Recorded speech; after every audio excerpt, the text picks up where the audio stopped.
Всем привет, кто любит мохнатых чудовищ. Видео сегодня, как ни странно, про пчел. 11 марта. У нас как такового облета хорошего весеннего не было, дружного. Как-то они облетываются партиями, но вроде облетались. Вот сейчас улья открываю, сокращаю тех, кто не сократил, которых не сократил раньше, потому что всех сразу не успевает, то и некогда. Так. Улья я сейчас сокращаю без разборки гнезда. То есть смотрю, сколько пчелы обсиживают и сколько рамок они не обсиживают. То, что не обсиживают, убираю.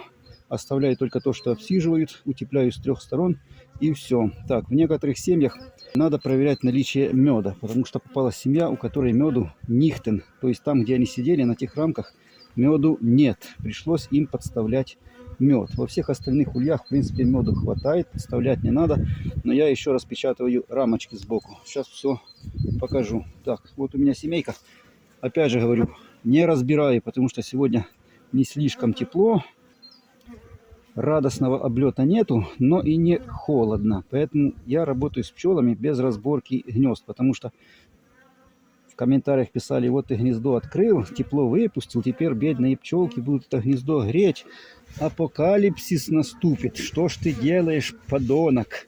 Ну, сразу говорю, для пчеловодов с 20-летним стажем, объясняю. И для тех, у кого нет 20-летнего стажа. Вот если вы работаете с пчелами без разборки гнезда, никакое тепло не уйдет. Потому что пчелы, весь улей, не греют. Пчелы греют только то место, где они сидят. Потому что, как видите, они сидят еще в клубах. А я сейчас спешу, потому что сегодня у нас тепло, завтра еще тепло, а потом у нас до конца недели ночью 0. Вчера был заморозок. В общем, такое. Днем более-менее тепло, где-то 8-10 градусов. А ночью у нас до минусов бывает. Поэтому быстренько, без разборки гнезда работаю с пчелами. Так вот, если гнездо не разбираете, то тепло вы из гнезда не выпускаете. Поэтому я работаю без разборки гнезда. Ну, а эту семью разберу, пожертвую их благополучием и сделаю так, как не надо делать. То есть разборка гнезда, и действительно тепло выпущу. Это не есть хорошо, но чтобы посмотреть, на каком мы сегодня свете. Что у меня занимает пчелы? 1, 2, 3, 4, 5 улочек. Семья на 5 улочек. Семья шебушная, как видите, защищается. Кое-где есть пятна, но в целом семья чистая, не обгаженная. Это значит все хорошо. И семья облетанная, потому что семья, которая не облетанная, ее открываешь, они сразу начинают гадить на рамки. Так, видно, ложе клуба четко выделено, мед есть. Сейчас что меня интересует? Есть ли расплод? Ну, в основном в семьях сейчас расплода у меня не будет по рамке 2. Потому что что? Потому что не было еще большого облета. Сейчас это у меня контрольный осмотр. В принципе, ситуация будет и в остальных семьях такая же. Посмотрю, работает ли матка. Матка уже должна работать. И принесли они пыльцу или не принесли. Вот это главное, что сегодня надо посмотреть. Вот видно, есть расплод, пятачок. Видно, есть расплодик. То есть матка начала работать. Пятачок небольшой, совершенно сантиметров 6. Расплодика есть. Хорошо, значит матка в наличии есть. Матка начала работать. Но еще работает не интенсивно. Ну, тепла нет. Они без тепла работать и не будут. Так, сейчас посмотрим, что у нас делается с пыльцой. Так. Опять же, разбирать улья не надо. Смотрим. Расплодик есть. Есть. Маленькие пятачки. Есть расплодик. Из этого расплодика уже выходила пчелка. То есть расплодик заложен уже давно. Вот бегает матка с желтой меткой, тычется мордой. И есть яйца. Все, матка откладывает яйца. Матка небольшого размера, еще не раздутая. То есть что, они еще гормональным кормом ее сильно не кормят. Так, ясно. Тут все ясно. И пыльцы они принесли, но очень и очень мало. То есть с пыльцой у них недобор. из чего делаем вывод, раз они пыльцы не принесли, что семья еще не стартанула, моя пасека, на весеннее развитие. Потому что старт пасеки считается с момента заноса пыльцы в улей.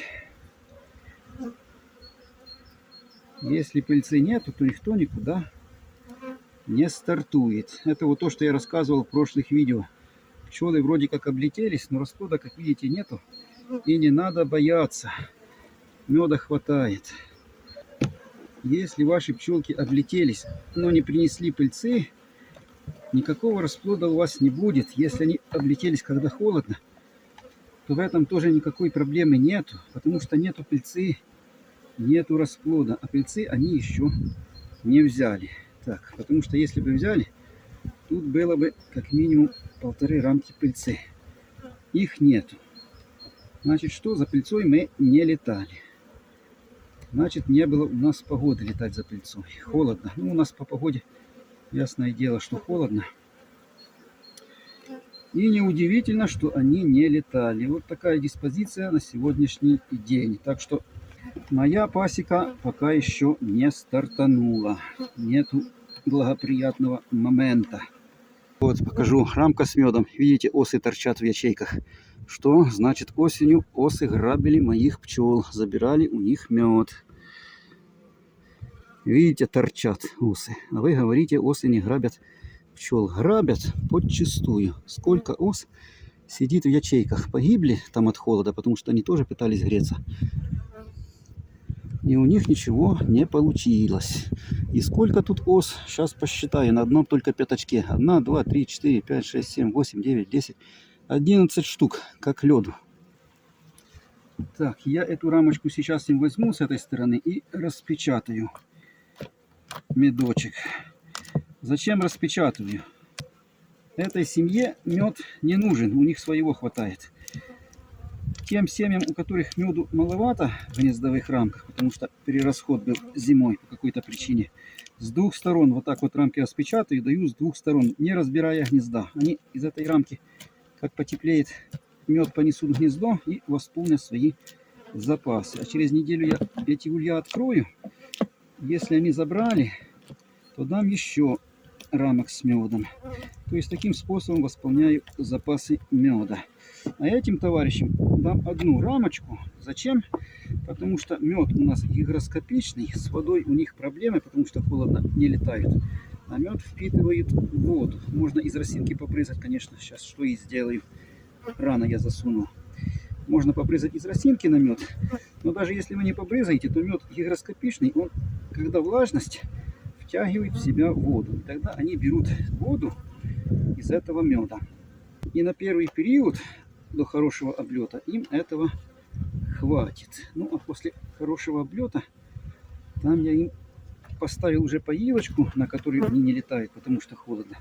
Они уже будут воду носить самостоятельно, без моего вмешательства.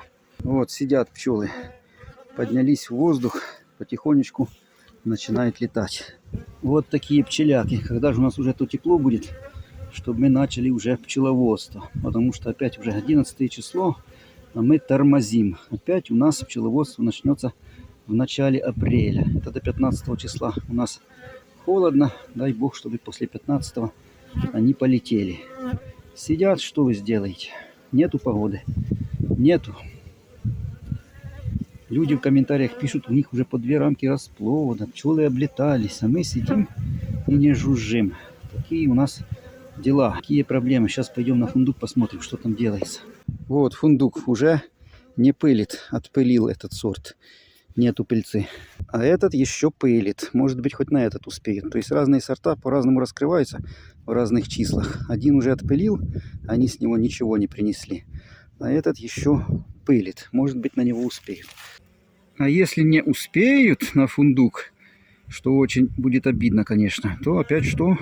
Мука нам в помощь, соевая, кукурузная, какая есть, придется кормить искусственно, иначе без белка они не смогут, а белка будет взять неоткуда в больших количествах, а белка надо много. Расплод появился в небольших количествах, пятачки и без пыльцы. То есть у них состояние сейчас такое, которое должно быть на 15 февраля. Обычно в нашей местности 8 марта полный облет, и вот на это время они уже начинают по полрамки, по рамке расплода иметь.